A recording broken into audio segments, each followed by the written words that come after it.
کشته شد. علی خامنه‌ای یک دو ماه گذشته دستور کشته شدن بیش از 36,000 نفر رو صادر کرد.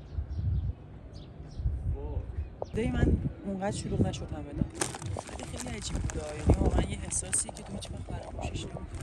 هنوز که هنوزه تعداد کشته‌های این جنگی اندازه اون 2 روز نشده.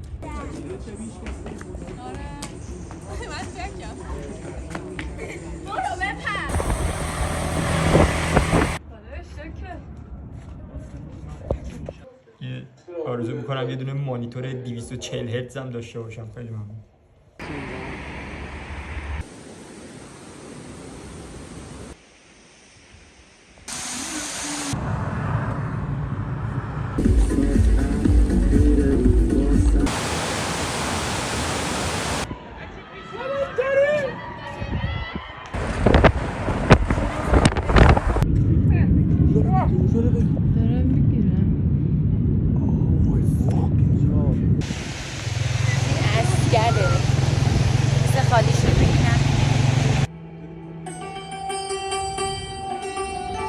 چی داری؟ چرا؟ زیاده بزن بیشتر آید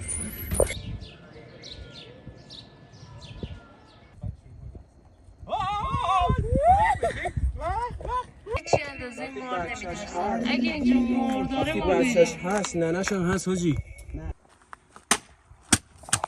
همین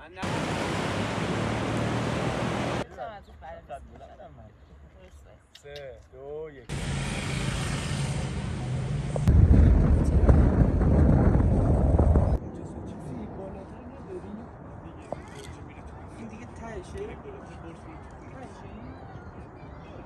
من دلم برای این بیابونا خیلی تنگ میشه. مقصد آهن برج دلم برای این امام خامنه‌ای هم اینجا کثافت ها اینجا محل زندگی منه. واو امام خامنه‌ای هم اینجا سالم کجا؟ یکی از این همه کثافت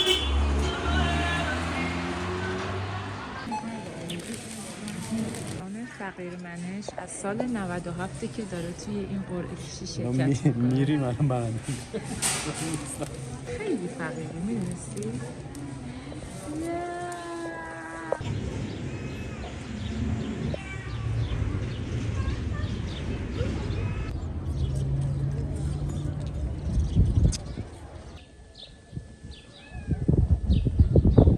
توی ویدیو بیابونای کهریزک و حرم امام نوایی ساختمون برای خراب شدن ساختن اینقدر بیابونه سراب میبینن